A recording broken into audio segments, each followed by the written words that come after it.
All right, we're back in the shop again today. Last video, or maybe it was 2 videos ago, I don't remember, we talked about the oil burner. I went over some updates we did to it, and told you guys that we didn't want to use the oil burner anymore, and I converted that into a wood stove. And I've been using that for the last several weeks, and it works good, but it's not big enough for this shop. And I think I mentioned in one of the previous videos that we were going to build a bigger wood stove. So that's what we have here today. A bunch of 1/4 inch plate steel. Overall dimensions of this thing is going to be 2 foot wide and probably close to 30 inches tall for the combustion chamber, and 40 inches deep. So I did cheat, and I had my distributor where I get all my metal. I had them go ahead and shear everything to the correct dimensions for the most part. I will have to rip a couple more pieces, but most of this is already cut to the dimension I wanted to end up with. So pretty much just got to get started welding this box together, and I'll show you along the way.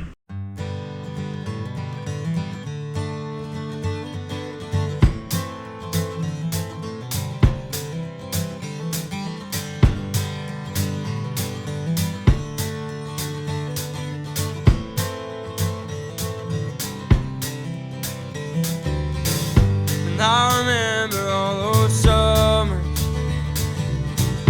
playing till my fingers bled. You sing songs that I sing with you. We get drunk and go to bed, looking back at all them memories. But I'd hate to sleep alone if you ever get the notion that you need me left. All right, so before I get this back plate welded on or tacked on, whatever, I need to finish everything up inside the stove. That way I can still get to everything and weld it. So I'm gonna have baffles above the main combustion chamber here. These pieces of angle iron are what the baffles will sit on. We got one here, which I cut too short, so I don't know if I can still use it or not. I probably can, but I'm going to have 3 of them, approximately 10 inches wide. But I wanted to cut it just short enough to be able to lift it like this and pull it out. This one actually cut too short to where it can actually fall through, so I'll probably end up putting this one on that end. Just in case it does fall, it's easier to get to it and put it back up. So there'll be 3 of them in there, 3 of the baffles. What else? I'm also going to add some, probably, I don't know, I got to see what I got for metal over there. I might have to use channel iron because I don't know if I got any more of this angle iron, but I want to reinforce the center of these walls because there's so much material here that's going to heat up. I'm afraid it'll warp. So I'm going to weld a piece of channel iron in right there, unless I got more angle iron, but it's probably going to be channel in here. So that's about it on the inside. There's not a whole lot to it. Eventually I am going to get fire brick too, to line the bottom of this with, but for right now it'll be fine without. So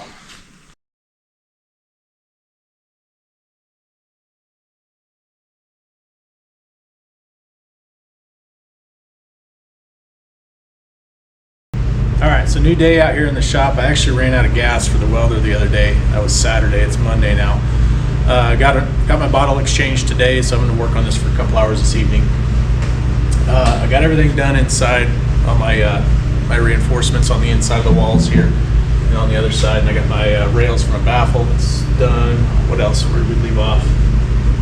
So I've just got the back wall clamped on here for right now. I need to get it tacked into place and the inside welded. And I'm going to put some little tabs here and here for, well, all the way across the top where the top panels will be set into place. That way it'll just help me hold. It gives me something to set the plates on, so I can get everything welded in place. That way they don't end up falling in there because they're going to be heavy and hard to dig out of there if they can fall in there. So, but yeah, then I got to figure out, after I get all these vertical welds done, I need to figure out how I'm going to roll this box over that's going to weigh about 500 pounds. So I guess we'll figure that out when we get to that point. But for now, I got a bunch more weld to do. And I got a couple pieces to cut for the top. So we'll get started on that.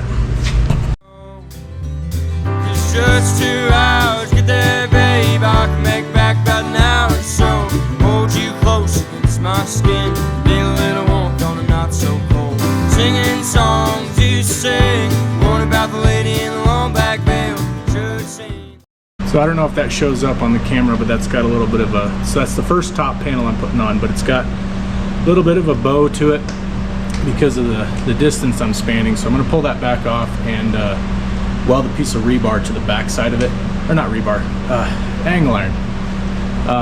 But I'll have to stop approximately where my chimney is going to come up right over here. So most of it will be supported by angle iron, but there'll be a little bit at the end that isn't, but I think it'll be all right. It should also stiffen up once I get the angled panels on the roof as well. But I love to hear you well. I ain't lonesome, hard and strong, even if it was a little out of tune. Hot in the socks, Jersey John, but I thought you hung the moon.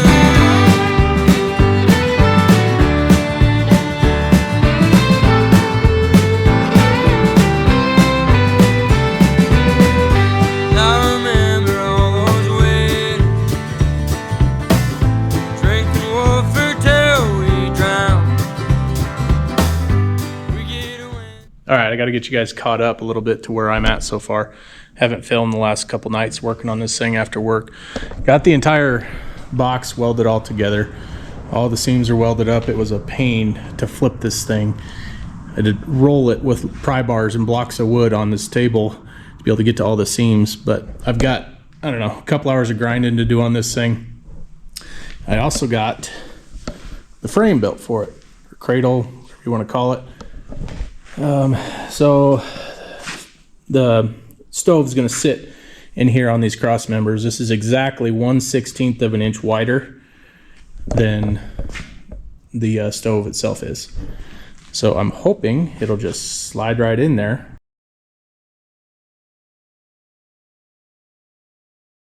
I also need to see if my tractor, my little tiny tractor, is even going to pick this thing up. I'm guessing it weighs 450 at this point-ish. We'll see. So, well, we won't see what it weighs, but I'm just guessing. We'll see if my tractor picks it up. But on this cradle, you'll probably notice all these holes right here. So the vertical legs here and the horizontal cross members that are going to carry the load, everything has a hole drilled into it, and we've got open air down here on these pieces of 4-inch square tubing. So the idea of that is we'll have cold air being pulled in down here from the floor after all the metal heats up, and it should push air naturally through all of these holes. I guess I should go get the other pieces to this.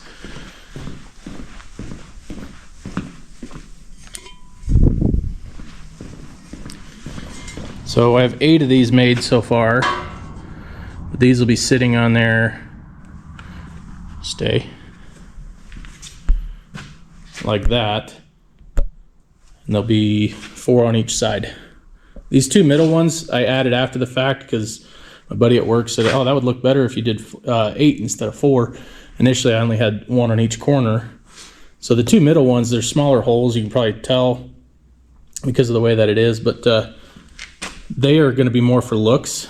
They might pull a little bit of air through, but these corner ones are probably going to be the main ones. And these will actually get welded right to the side of the combustion chamber, or the stove or whatever. So it should heat up nicely and pull nice cold air from there and blow hot air out of there. So, all right, I'm gonna get to grinding and then see if my tractor will pick this up. All right, I got the forks on the tractor. We're gonna see if it'll pick this thing up off the table so we can get it into the cradle. About a party, on the up and go to town. Never worried about the police, never worried much at all. This though it's not so reckless glory.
snug.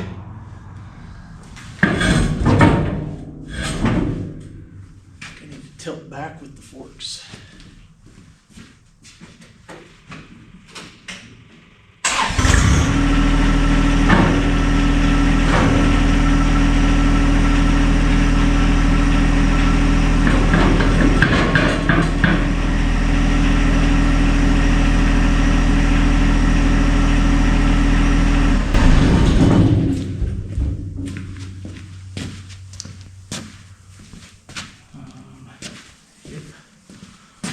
Floor jack.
Tilted this time.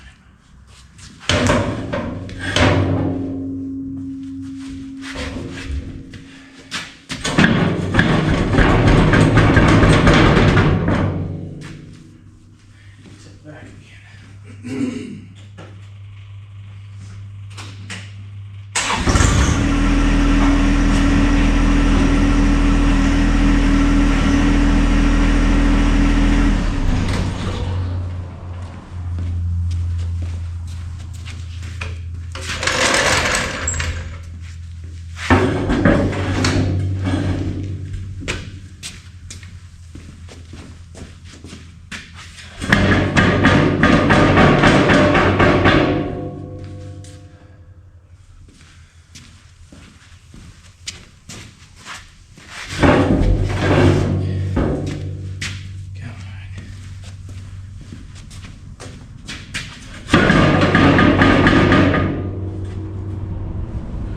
Mallet.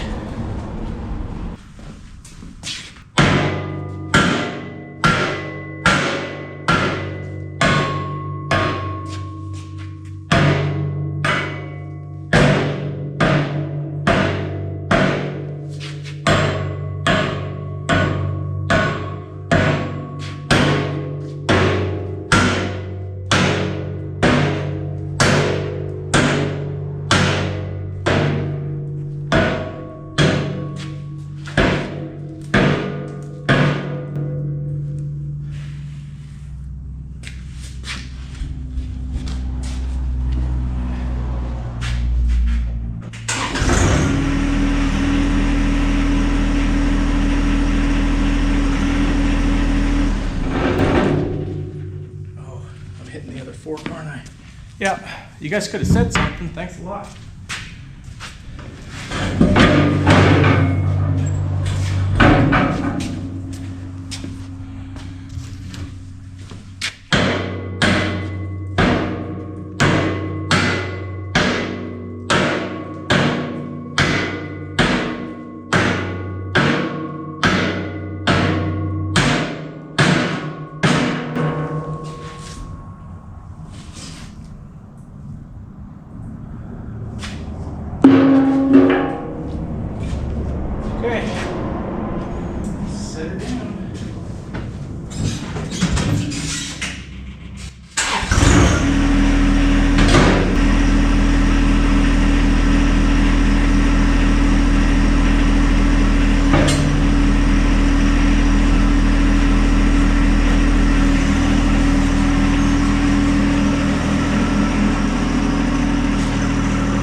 she's all nice and snug in the cradle.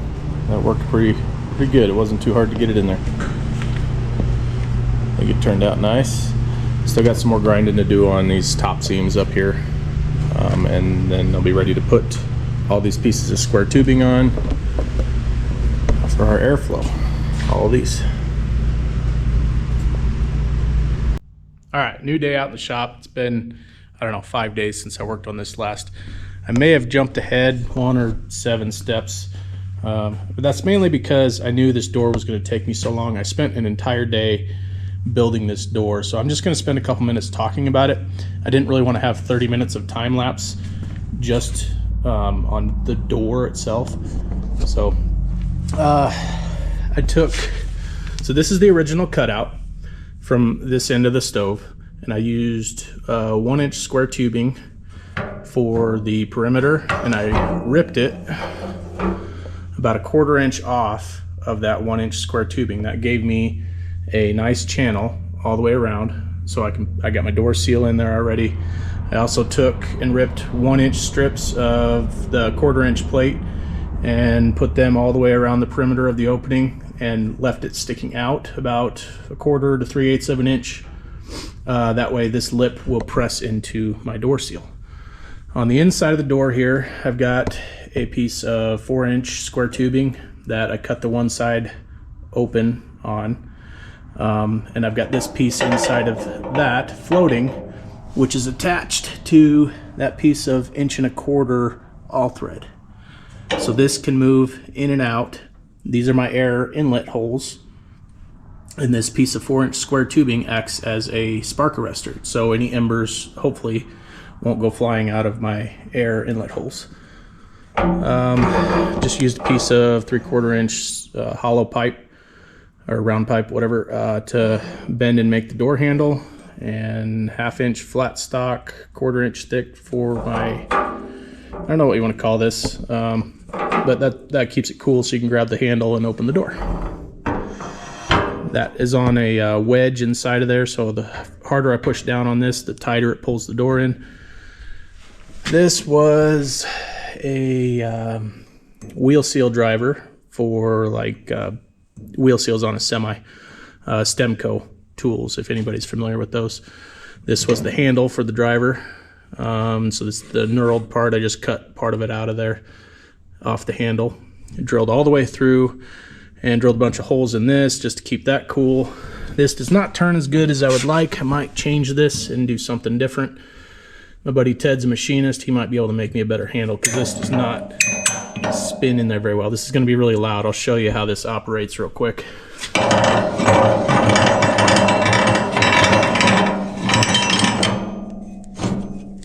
But that floating plate inside of there comes up to the inside of all these air inlet holes and seals it off good for when I want to turn it down or starve it and get it to go out. I can do that by screwing this out all the way. So, see, this doesn't actually turn good, so I just kind of let it float in my hand.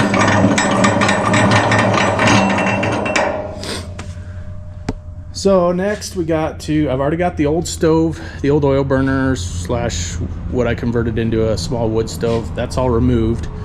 Haven't done the pipe through the wall yet. I'll do that when I get up on the roof later today to put the new pipe in. I'm gonna have to seal that up eventually. But Ted's come down a little bit to help me lift this piece of 6-inch Schedule 40. That's a 1/4 inch wall, so that thing weighs a lot. So we've got to get that set up here. First I'm going to cut my hole in the top of the stove, and I'm going to do, I've got more venting I want to do on the back of the stove here. Sorry, the lighting's not great back here. I've got some 1x3 rectangle tubing that I'm going to be running up the back of the stove and up the back of the pipe a little bit. That'll help stabilize the pipe. It'll kind of, I can come off of that 1-inch or that 1x3 rectangle tube and make some gussets, but it's also going to function as another airflow. Oops, there goes my tape measure. it'll pull cold air just like all of these do, because it'll be running down the whole back of the stove and drop down below the bottom of the stove. Hopefully that makes sense. If not, I'll show you once I get it all put together. But it's also going to help stabilize that pipe. So what else? I think we're all caught up now. I guess I'll get this hole cut in the top before Ted gets down here, and then we'll lift this thing up there. I've still got to figure out where exactly I'm going to be going through the roof. I've got it squared up at a 45-degree angle into the corner, but I may need to move it back or out just a little bit. But I'm not going to figure that out until we get this pipe set on there. That'll give me a better idea. I do have to cut that 2x4 out, add a couple new ones, because I think it's going to end up going right through where this end 2x4 is. That way I've got enough space all the way around so I can get behind there and clean. And then also this corner, we are going to be doing corrugated tin from floor to ceiling, just in a 90 around this corner. That'll give me a good heat shield and hopefully help reflect some of that heat out into the shop. So anyways, get this hole cut out and keep going. If I come back if you just call. It's just 2 hours, get there, babe. I can make it back about an hour or so. Hold you close against my skin. Be a little warm, but not so cold. Singing songs you used to sing. One about the lady in the long black veil. Should have seen the morning sun, but I love to hear you well. I am lonesome, hard and strong, even if it was a little out of tune. Hotter than socks and Jersey Giant. Lord, I thought you hung the moon.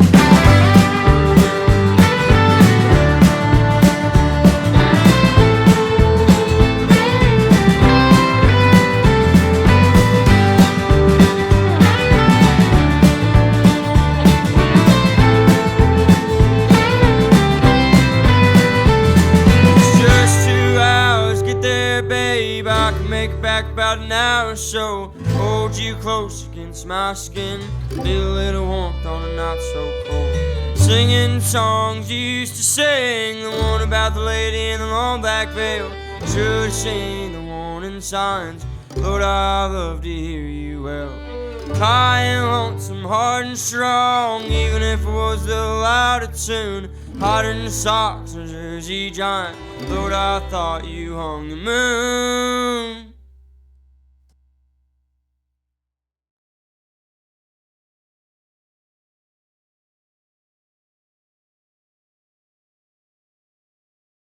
All right, we got her all done yesterday. Got the chimney finished up. You've probably seen the time lapse. It took us 3 attempts to figure out the best way to get that heavy piece of pipe up on there, but we managed to get it on there. So got the roof all fixed up there. Ended up cutting out that one piece of that 2x4 there where the pipe goes through, and then boxed in around it. Added a 2x4 on each side, so the roof is still plenty supported up there. That turned out good. I'm probably going to cut another piece of metal to kind of box that in on either side of the pipe up there, so it just looks a little better. They don't make, or at least I couldn't find a factory piece that would work for an angled roof that would kind of finish that to make it look better. So I'm gonna have to do something custom up there. So got my gussets done. So these are also functional with the airflow. Let's see, I'm burning it right now, so it's super hot back here, but that's tied in right there. And this is also helping brace the pipe because of the amount of weight. I was concerned with, when this thing's burning real hot, I was concerned with the top of the stove warping due to the weight of that pipe. So I think the gussets here will help, and I think it looks cool. So made a little plate to set up there. We're gonna put one of those heat induction fans up there. If it doesn't work on that shelf, we'll just set it down here on the top of the stove. But overall, this thing turned out awesome. I think I love it. It's putting off a ton of heat. Show you inside real quick. Got to open the door kind of slow, otherwise it'll pull a little bit of smoke out, but it does draft really good for only being a 6-inch pipe. I was concerned about that with the size of this stove, if it was going to draft well, and it does. You can see the baffles up in there. So the flame's all hitting those baffles, and that smoke has to work its way this way, up, and then back out. That helps keep that flame in the combustion chamber even longer to make it more efficient and just maintain or get more usable heat off of it.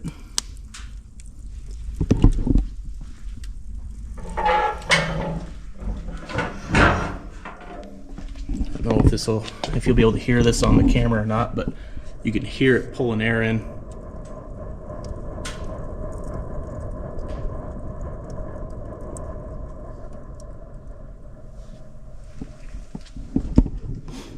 So I do have some more stuff I would like to do to this eventually. It's probably going to be like next year though. We want to do, I want to plasma cut out a bear to attach to this flat spot right here. Maybe put something else on the door decorative. And I've got that forge blower motor. This one right here that came off the oil burner. I'd like to make an air manifold on the back. Possibly close off these pieces of 4-inch square tubing in the front. Build a manifold on the back and then do forced air into all of the piping for when it's like -20 out. That way we can really get more usable heat off of this thing.